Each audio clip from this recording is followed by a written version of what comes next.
Man, I'm just going to dive right in, man, because you already know it's about to go down in these gaming streets. Now, The Witcher 3, the new next gen upgrade is amazing. I have been seeing all kind of bloggers, vloggers, news and reports on this. This have been amazing, y'all. Like, so many people love this game. It's something about The Witcher. I don't know what it is, but they just gravitate towards this game. They love it. They think it's the best thing since sliced bread. So we are actually going to jump into basically the benchmarks and the performance to see why people are so crazy about this game, because I'm a huge fan of it too. I love the show. As a matter of fact, I may jump back into the show just because the next gen upgrade came out, man. I mean, I had a chance one time to start it, but I never really I didn't finish it, man. I'm gonna admit, I'm one of those people that have a really short attention span. That's why I love multiplayer games and just dive into it, and the game just completely just starts off, because I have a short attention span. It may take me months or weeks to even complete a game. I'm still on A Plague's Tale Requiem. I still got a little ways to go in that game, because I've been diving, doing this, been doing that. But without further ado, man, we are just going to dive right in. So here we go.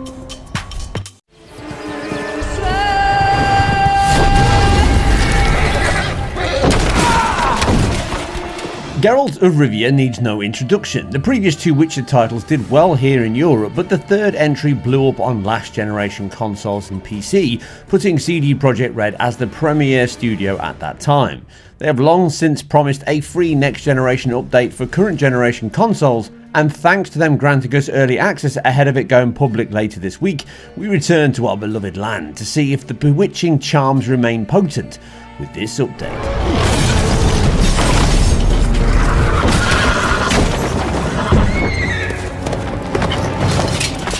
The new patch 4.0 comes as a free update to PlayStation 5, PC and Xbox Series owners via your relevant download store. Both digital and disc players can access it once the patch is applied. You will have a full native current generation version.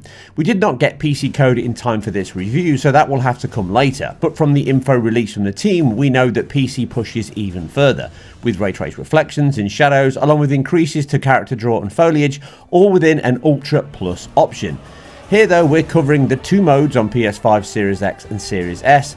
So what are they? Well, as now become the norm, the PlayStation 5 and Series X are the only two that have any ray tracing present, with the Series S still having two modes, but both lack any ray tracing options. Using the PlayStation 5 as a baseline stacked up against the PS4, we can see some big increases over the last generation version in shadow quality, upscaled 4K textures, significantly increased draw distance, materials, characters and level of detail, which makes a huge reduction on the amount of popping that was present before. LOD transitions are still blended on all new versions, but they now use a higher LOD level further out and reduce the amount of blends, meaning the world is more stable now as you ride through it. The increase in clarity is a huge boost from the PlayStation 4's 1080p resolution, now targeting 4K in both modes with another huge IQ increase. AMD's FSR 2.1 has also been added, as we saw in Cyberpunk 2077 last month, and this new temporal upsampling improves the old game's lacking FXAA and even SMAA on PC.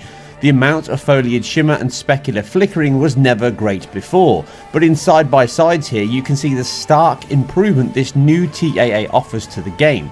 Some of this is help that the game attempts to reconstruct back to 3840 by 2160 no matter what the base resolution may be, with the game running a DRS solution across all three consoles now in both modes.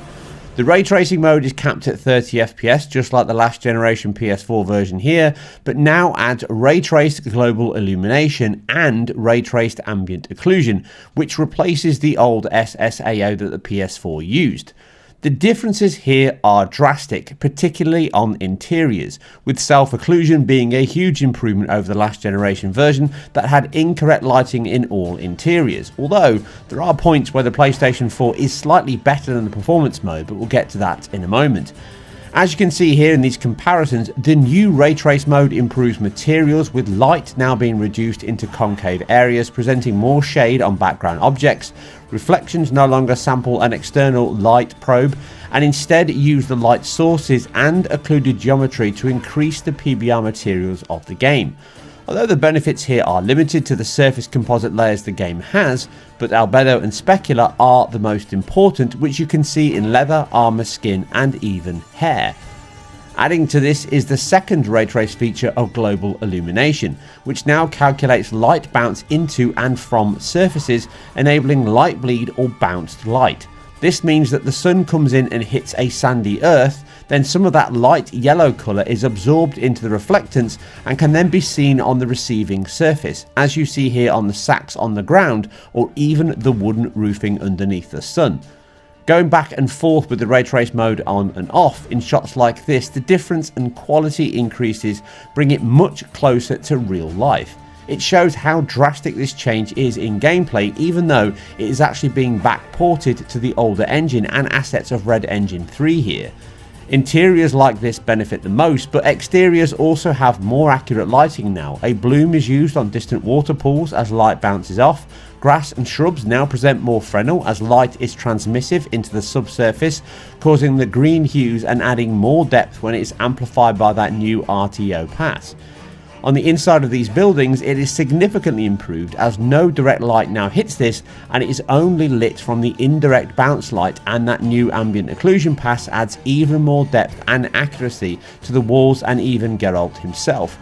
The easiest way to explain this is that without the new ray trace mode, almost all surfaces and objects are lit incorrectly and most of the time glow and present significantly less accurate grounding materials and properties that can be hard to ignore once you have seen the light.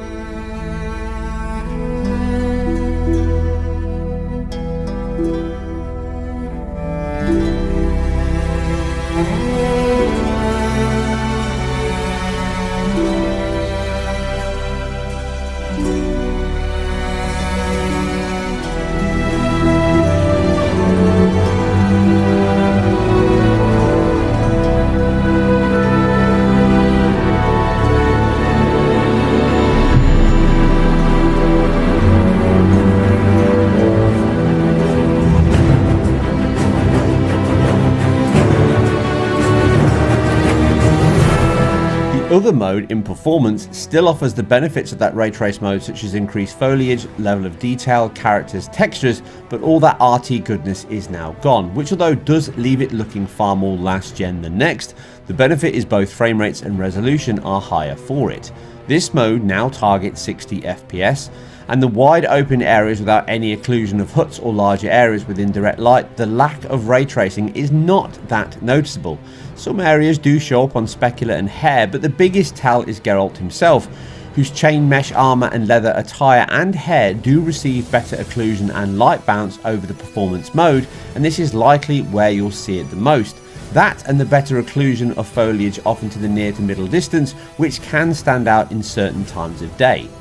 All the benefits covered so far are identical if you play on PlayStation 5 or Series X in both modes, meaning these are the best way to enjoy this update without a higher end PC. Aside one small omission, which is the fact that level of detail is subtly lower on the PlayStation 5 than it is even on the Series S. This is possibly a bug, but as you can see into this far off distance, there is extra shrubs and trees present on the Series X and the Series S in both performance and quality or ray trace mode that are not present on the PlayStation 5.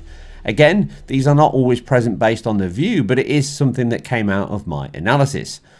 So what of the Series S then? What are they actually getting? Well, the quality mode, which is the replacement for that ray trace mode on the other two consoles, is actually closest to the performance mode of the Series X and PlayStation 5, meaning increased foliage and level of detail with better textures, but I'm not 100% convinced this version actually uses FSR 2.1 for its upsampling, as the image, although good, it does not appear quite as sharp as the other two. At least, it's likely not using it within its performance mode, or at least the lower level, as hair specifically is more dithered and less stable.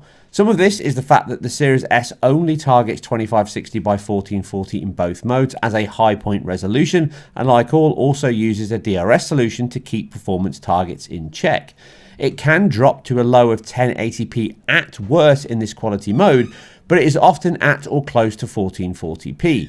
The performance mode is often at that 1080p level, and although it may go higher and lower, it is only 1080p was the most common count that I got, so that's likely the one you'll see most in performance mode. PlayStation 5 and Series X in performance mode do use FSR to get back to 3840 by 2160, but are often between 1440p and 1800p, with a medium of 1620p being a common count here. The image is sharp in this mode, and with the FSR 2.0 pass having a CAS sharpening element on top, the texture details and image quality is a high improvement over the previous release, and that includes the ultra settings on PC, without any external mods obviously. The Ray Trace mode also attempts to hit 4K with that FSR upsample, but it is often around 1440p or just below levels of 1296. It may, as is always the case with DRS, go higher and lower, but 1620p seemed to be a high point noted in this mode, which although in zoomed in shots can look a little softer, the difference in normal play and the visual boost offered here made it a fair trade, and one that I'm sure many will deliberate over for a while on which one to choose. The excellent rendering methods of the Red engine here also make this very easy, as you can swap back and forth in real time as you play to ensure you never miss a bouncing pixel or a fast moving one.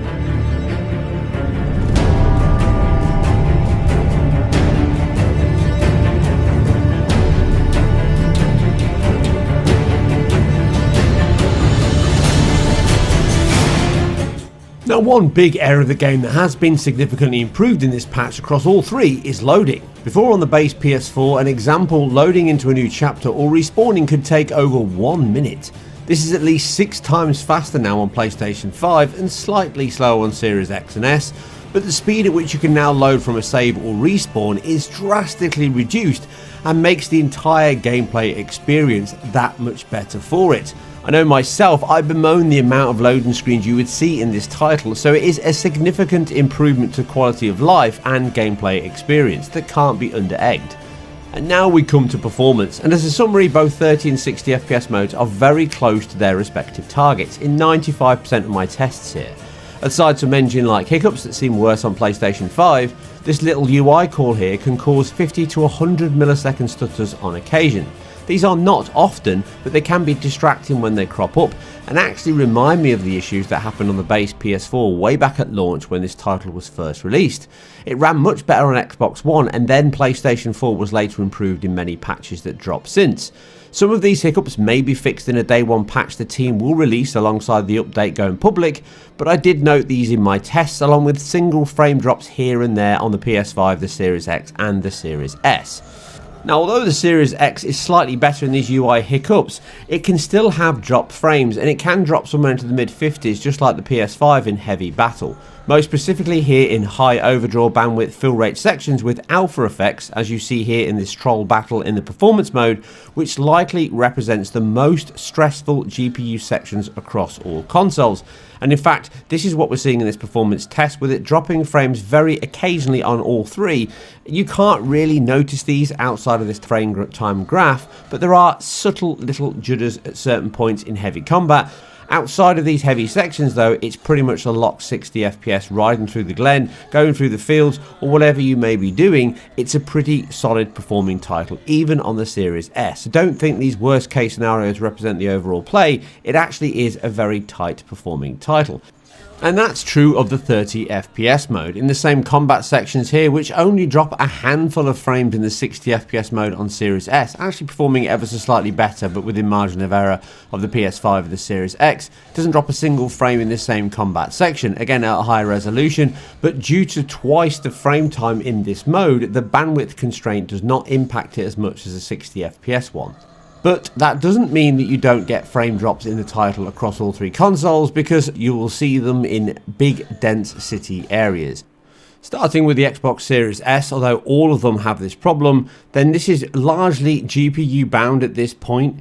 It's got cutbacks in visual quality that I've just covered, but it can still dip into the low 50s and even high 40s in some denser areas. But generally, it can hold 60 FPS in most of these sections, but as you go through denser areas, lots of geometry, characters, NPCs, it can certainly start to dip below that 60 FPS target.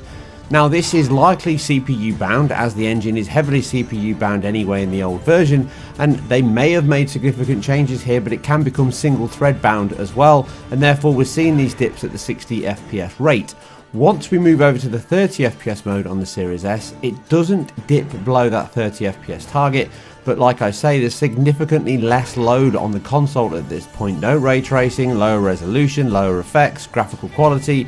So at this point, it's no longer CPU bound because it's now got twice the amount of time to render, and therefore it holds 30 FPS much better than the PS5 and the Series X do, which has additional load on top of just GPU, with additional work that the CPU has to do for ray tracing, which means taking the Series X, it can dip down to the low 40s at 60 FPS and even the low 20s at the 30 FPS ray tracing mode. And this is exactly the same on the PlayStation 5. Or at least it's close to the same. The only delta I can see is that the 60 FPS mode doesn't seem to dip as often on the PlayStation 5 as it does on the Series X. But sometimes the NPCs don't seem to be the same amount of characters on screen, but it is random, it's not always the same, so I can't specifically say that there is less NPCs, but it certainly seems to dip more often in both modes in terms of impact in the 30 FPS mode. And again here, the Series X is slightly lower on average than the PlayStation 5. Again, all the caveats around NPCs, but generally both consoles will dip in heavy dense city areas, both Novigrad or outside of it, where there's lots of NPCs, lots of light cast, even in the 60 FPS mode.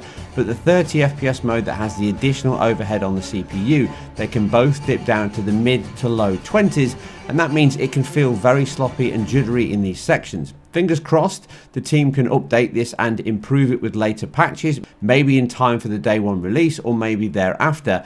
Outside of these areas though, it must be stressed, the game is pretty much a lock 60 or 30 across all three consoles, and these are sections that were predominantly bad on the last generation consoles as well, and even on many PCs. Time is no keep still. In summary, this update of a 7-year-old title is very impressive from CD Projekt Red. They really worked hard to not only improve the game itself with a slew of updates to the title, camera controls, input, and even utilising the UI of the new consoles in terms of game cards and the excellent use of DualSense on the PlayStation 5. It even utilises ray tracing to a level that makes the choice between 60 and 30 a genuine conundrum for many players. You've probably played this at 60 FPS on PC or even the Xbox One and PS4 Pro patches that came out many moons ago. But being able to play this at 60 FPS with improvements to visual quality, or taking all those boosts that ray tracing mode offers, albeit at 30, is quite the challenge of which one to pick. The fact that it's so easy to do, it's free for all, and you can dive back in for the first or 50th time on this amazing RPG just makes it all the more welcome. Anyway, that's it for all things ray tracing, pixels and performance related, and if you like what we do here on IGN, then keep it IGN Performance Reviews, and we'll catch you on the next one. Yet if Geralt is to hunt the beast, he ought to know. The first thing players are likely to notice as they boot up the new update are the upgraded visuals, so let's go over those changes first. According to CDPR, the majority of art assets for the game have been reworked, which means players can expect to find a higher level of quality in nearly every asset in the game. Grass and foliage has been improved, environment detail and complexity has been increased, character and enemy models have been updated, and there are enhanced textures being used everywhere. Building for better hardware has also allowed the team to increase the game's streaming budget, which basically boils down to the game being able to load more high-quality assets at any given time. CDPR gave the example of being able to see smoke from a village from much further away, or noticing more enhanced geometric detail in city areas like Novigrad. If you are playing on PS5 or Xbox Series X, you can expect to find new performance and quality modes. The quality mode on console is much closer to the experience you could have on a PC's ultra settings targeting 4K, and it's where you will find some of the biggest next-gen features, such as ray-traced global illumination, ray-traced ambient occlusion, AMD FSR upscaling, dynamic resolution scaling, and enhanced screen space reflections, all aiming for a 30 frames per second target. The performance mode forgoes most of these advanced features for a higher frame rate cap at 60 frames per second, but you will still be playing the game with enhanced asset quality. So the choice will be up to you as to whether you prefer playing with a smoother gameplay experience or with all of the next-gen bells and whistles.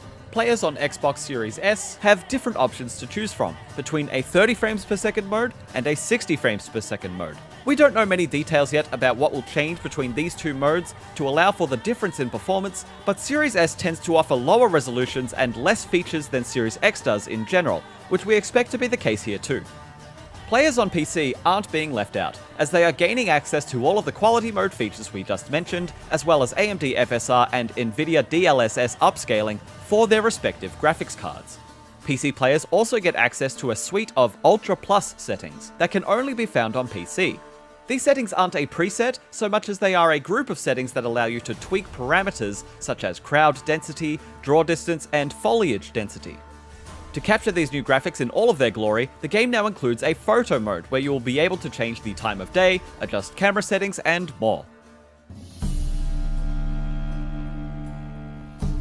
There are a number of bonus features that have been added to the game as options for players to try out. If you want the classic Witcher 3 experience, then that is still available by default, but it's worth checking the options menu to see if you might enjoy any of the new settings. The new sign quick casting mechanic removes the need for the sign radial menu of old. Usually, to use a sign, you would bring up the radial menu, which would slow down time while you make your choice, before exiting the menu and using the sign that you chose. Now, by holding a button first, your standard combat actions are temporarily replaced with sign buttons, allowing you to use any of the 5 signs seamlessly without going into a menu. This is similar to the quick combat settings from Final Fantasy VII Remake, where you can map quick actions to the face buttons and access them in real time by holding down another button first. There are new camera options to choose from in the menus that allow you to bring the camera in much closer to Geralt for a more cinematic over-the-shoulder feel. You can independently set the camera distance for when Geralt is walking, on a horse, or in combat, so you can find the balance for what works for you best. You can now have the minimap and objective description box fade in and out from your heads-up display dynamically to allow for a more immersive exploration experience without removing it from your toolkit entirely. Just press the Witcher Sense button to bring them back if you want to look at them again. Speaking of exploration, a new filter mode has been added to the map screen, which allows you to filter out certain icons like question marks and dock locations. This drastically reduces clutter on the screen, and allows you to treat the map more as a guide and less as a checklist of things to do, which can help to preserve a certain sense of mystery. Players on PS5 have the added bonus of playing the game with new haptic feedback and adaptive trigger implementation of the DualSense controller. You can find this most in combat when you cast different signs, as each one rumbles and resonates differently. And you can also feel Roach galloping through the haptic feedback as well. Come on, Roach.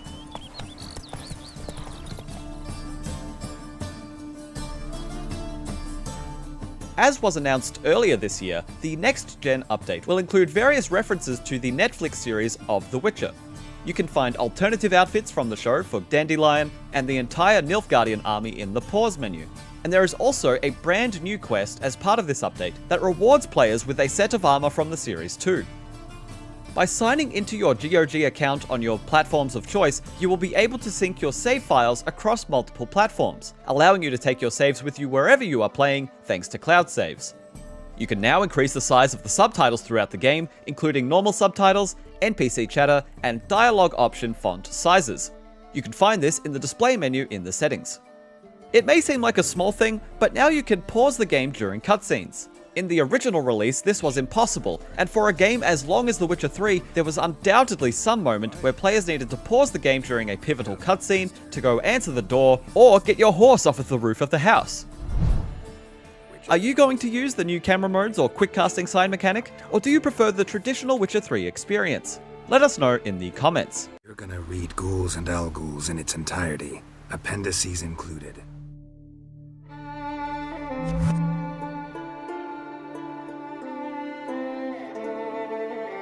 No, please. I'd rather clean the stables. End of discussion. Come on, we'll practice with the others down below.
Wrong.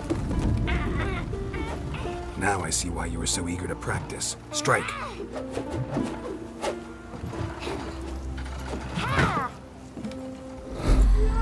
Says they prevent epidemics.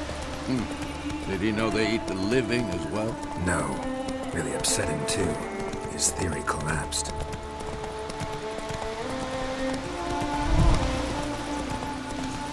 War's not exactly going our way. We have a side. The Northern Realms. Radovid's realms, don't you mean? Temeria and Edirn are no more. Radovid's pledged to restore the old borders as soon as he wins the war. Believe that? Gotta believe something. It's what keeps us going. Those were the days. Little she-devil. I've trained kids who were faster, stronger, but none had her character.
Could be muddled there.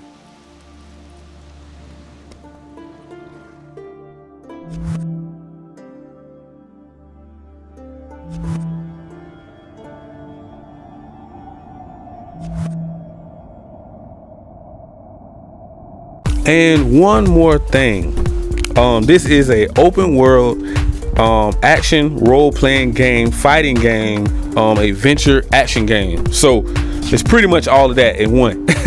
So here you go, and there you have it, guys. The Witcher next gen upgrade, man. And I know you guys love this game just as much as I do. I know this game, man. CD Projekt Red, is it? Big shout out to those developers, that studio, for bouncing back with this upgrade. Some people would even call it like a remaster almost, but I think they're just going to start calling it next gen update or upgrade or whatever. But we all know what happened with the entire 2077 Cyberpunk game, how they bounced back with that. And I think this right here is just to show you guys that they really mean business. You know, CD Projekt Red, they really mean business. And I really salute those studios that do not take no for an answer, and they reach and strive for greatness, man, because we really do need more of that in the gaming industry, as you can see, because we have a lot of studios that don't care about 30 FPS, cap it off at 60 FPS to 120 FPS, All they want to do is just hurry up, make a game, push it out so they can get paid. They just want that bag, they want that check, you know, they want that guaranteed money. So a lot of studios are doing exclusive deals that I'm really not a fan of, like Square Enix with the Final Fantasy deal. So even if they come out with an upgrade or something, Xbox and PC may not get it. So I think I'm gonna leave it right there, guys. So make sure you guys smash that like, that subscribe button, click that notification bell, guys, so you guys can be notified on all of the new latest and greatest news out here in these gaming streets. And if you would like to like order games, you know, order merch, or if you would like to jump into the PlayStation ecosystem, the Xbox ecosystem, just click the links down below in the description. Thank you and peace.